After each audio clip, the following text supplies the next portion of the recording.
Dad gave my job to my stepsister, so I cost him $5 million in 2 weeks. I poured every ounce of my being, every waking hour into my dad's company, fueled by the dream that one day, I'd be the one to lead it. So you can imagine the ground giving way beneath my feet when he sat me down in the office I practically grew up in, looked me in the eye and fired me. The reason? He was giving my job, the position I had bled for, to my stepsister, a woman whose only qualification was sharing a bloodline with his new wife. But I wasn't about to crawl away and lick my wounds. They had forgotten one crucial detail. In firing me, they had let go of the one person who knew every secret, every crack in the foundation, every single weakness of that business. I built the damn thing. And I knew exactly how to tear it down. In just 2 weeks, I used that knowledge to orchestrate a collapse that cost my father over $5 million. And this is the story of how I did it. This story gets wild and every single detail matters. So before we dive into the nuts and bolts of my revenge, do me a solid and hit that like button, subscribe to the channel and ring the notification bell. Trust me, you won't want to miss the stories I have coming up. Now let's get into it. From the time I was a boy, Hartwell Industries wasn't just a place my dad went to work. It was my entire world. I can still remember the distinct smell of machine oil and hot metal that clung to the air on the factory floor. My dad would take me on weekends, and while he saw steel and profit, I saw a kingdom. He'd point out the machinery and I'd memorize their names, their functions, their rhythmic thundering sounds. This wasn't just my dad's company, it was supposed to be my legacy, a future forged in steel and sweat. I spent every summer of my teenage years there, not as the owner's privileged son, but as just another guy on the line. I wanted to earn my place, to understand the soul of the company. I packed boxes, learned the logistics of a forklift, and got to know the men and women who were the true lifeblood of the business. I shared lunches with them, listened to their stories, and understood that their hard work was the bedrock of our family's fortune. After getting my business degree, I didn't just waltz into a corner office. That would have been a betrayal of everything I believed in. I started at the bottom, in shipping and receiving, a chaotic world of invoices and deadlines. I found a flaw in our tracking system that was costing us thousands a month in misplaced inventory and fixed it. From there, I moved to procurement.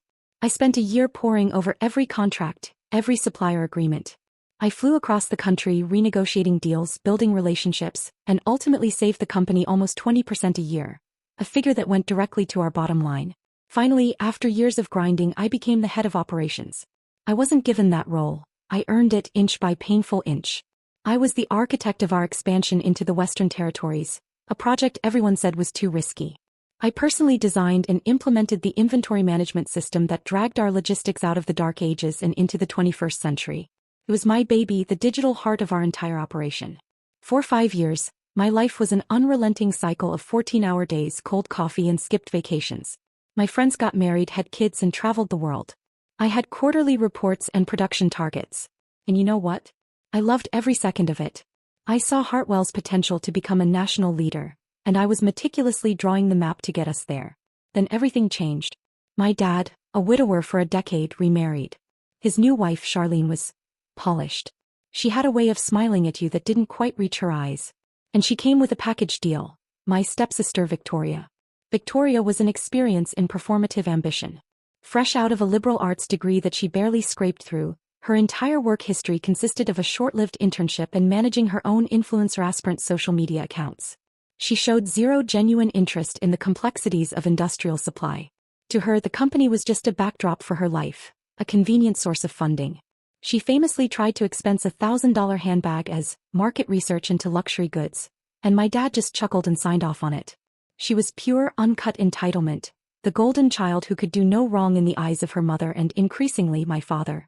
A little over a year ago, I identified a massive opportunity for a capital expansion into a new high-tech manufacturing sector. It was a big investment, a calculated risk, but one with a colossal payoff. I spent 6 months developing a 100-page proposal, complete with market analysis and financial projections. It was my masterpiece. To show my commitment, I even offered to put up $750,000 of my own money, my entire life savings, to help get it off the ground. I presented it to my dad and Charlene over dinner. They didn't even get to the financials. They just laughed. Not a mean laugh, but something worse. A condescending, dismissive chuckle. Charlene placed a hand on my dad's arm and said, "He has so much energy. It's sweet." My dad looked at me, a pathetic smile on his face, and told me I should focus on finding a nice wife and settling down, not playing with the company's real money. It was a condescending pat on the head, a clear signal that they saw me as a child playing business, not the man holding it together. I was furious, but I buried it. I was a professional. My work would speak for itself. My value was undeniable. Or so I thought. Then 2 months ago, Dad's assistant called me. Your father would like to see you in his office. There was a strange note in her voice, a flicker of pity. The air in the executive suite felt heavy and sterile. That feeling you get right before the doctor gives you bad news? It was exactly like that. He couldn't look me in the eye. He fiddled with a pen on his desk, talking in circles about new directions, fresh energy, and the need to adapt to a modern marketplace. My blood ran cold. I knew what was coming. And then he dropped the bomb. He was letting me go. Effective immediately. And my position, the one I had built from the ground up, the one I had sacrificed my 20s for, was going to Victoria. I just stared at him, waiting for the punchline. But it never came. He claimed she had a vision for the modern marketplace. Her vision, as I later found out, involved rebranding our industrial-grade high-tensile steel widgets with pastel colors and a new cursive logo. I was utterly, profoundly stunned. I didn't yell. I didn't beg. I didn't remind him that I had given him my entire adult life. I just looked him right in the eye, and for a fleeting moment, I saw a tiny flicker of shame in his. It was all I needed to see. I stood up, straightened my tie, and walked out without another word. I walked past my office, past the team I had mentored, and out the front doors of the building that held my entire past and I had thought my entire future. Those first 24 hours were a strange cocktail of numbness and pure white-hot rage.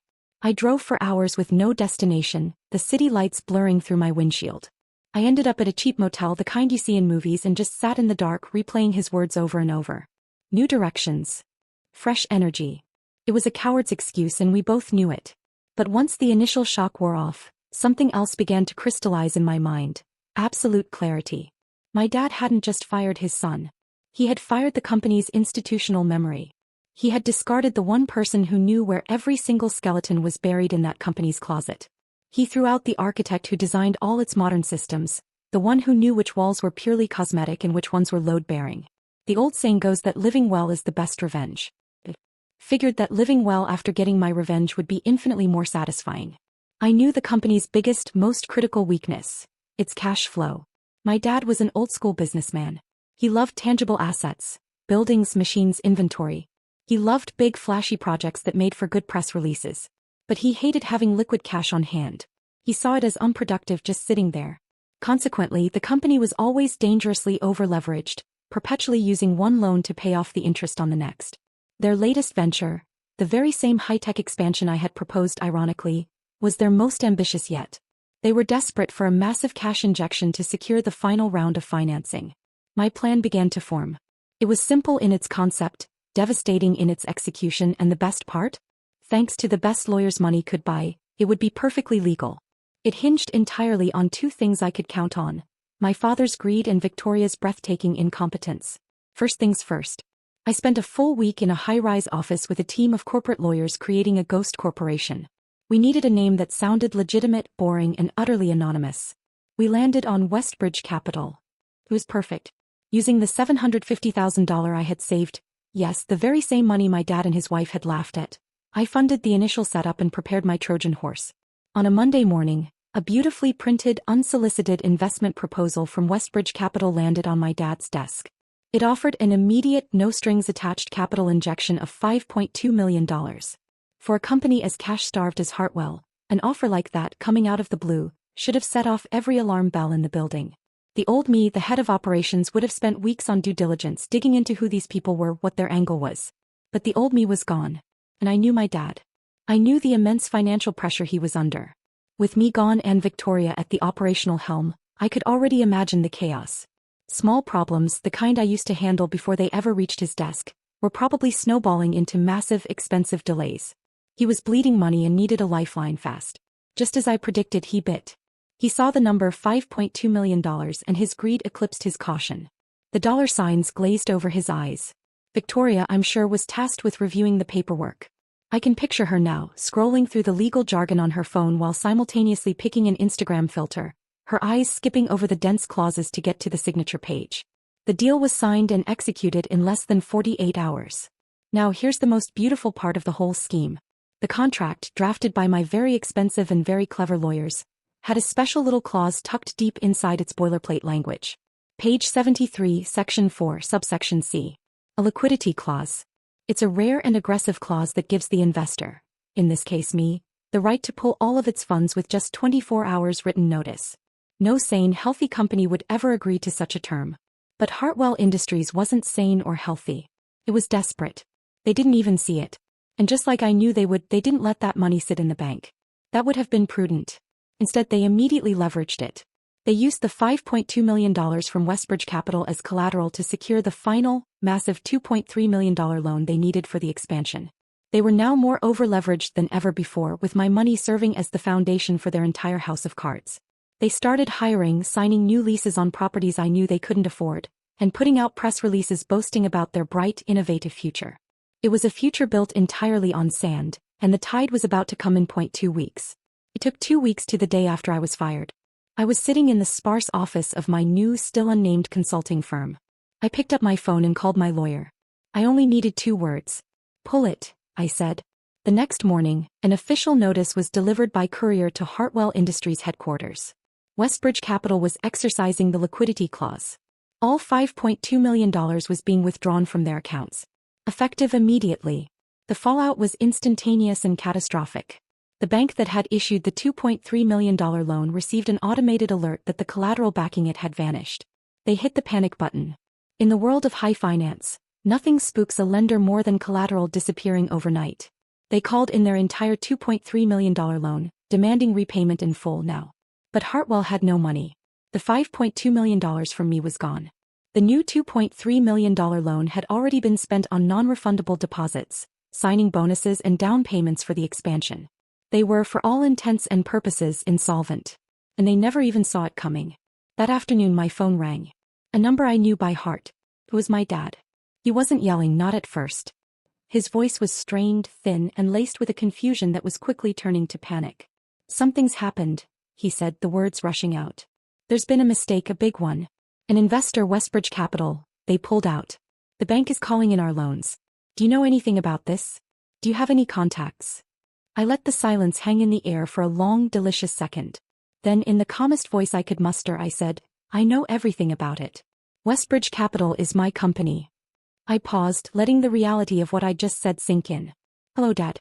Seems you have a problem. And I own it." I could hear the sharp, choked intake of breath on the other end of the line. I could hear the gears grinding in his head, the horror dawning on him as all the pieces clicked into their terrible, perfect place. I could picture his face, that confident smirk gone, replaced by a mask of disbelief, his skin turning a blotchy red with impotent rage. He stammered, his voice cracking. "You did this? To your own family?" "Why? Family?" I replied, my voice as cold as ice. "You stopped considering me family the second you gave my life's work to a child. You wanted a new direction for the company? Well, here it is. Your company will be bankrupt in 90 days. And with that I hung up. The aftermath was a glorious, beautiful catastrophe. The total damage wasn't just my initial investment. It was the defaulted $2.3 million loan, which triggered cross-default clauses in their other lines of credit. It was the broken contracts with suppliers and the massive penalties for breaking the new commercial leases. It was the emergency fire sale of their best assets just to cover their immediate debts, selling mission-critical machinery for pennies on the dollar to their competitors. The final financial hit was well over $5 million, a mortal wound the company would likely never recover from. My phone blew up. My stepmother, Charlene, left a dozen hysterical, tearful voicemails. They were a masterclass in manipulation, swinging from, "How could you do this to your father?" to pleading with me to think of the family. Victoria sent a single furious text message. "This is so childish and you've ruined everything." The irony that she, the ultimate child, was accusing me of being childish was completely lost on her. My father's emails were the most revealing. They started as pure, unadulterated rage, calling me a monster, a snake, telling me I was no son of his. Then, as the reality of his situation worsened, the tone shifted to pathetic, desperate begging. "Please, son, we can fix this," one read. "Don't destroy your grandfather's legacy over this." I didn't respond to a single one. Not the texts, not the voicemails, not the emails. They didn't value me when I was giving them everything I had, so they sure as hell didn't get to have a say now that I'd taken it all away. Look, they made their choice. They decided that a convenient family by marriage was more important than decades of loyalty, proven skill, and actual grinding hard work. I don't see it as me destroying the company. The company was already sick. All I did was hold up a mirror and force it to look at its own fatal flaws. My dad's blinding nepotism and my stepsister's weaponized incompetence were the real wrecking balls. I just pulled the emergency brake that they were too arrogant and too blind to even see. The real satisfaction wasn't watching them panic. It was in the silence that followed. It was finally, definitively proving the value they refused to see in me all along. I took that money, my money, and started my own operational strategy firm, advising businesses on the exact efficiency and growth strategies I had perfected at Hartwell.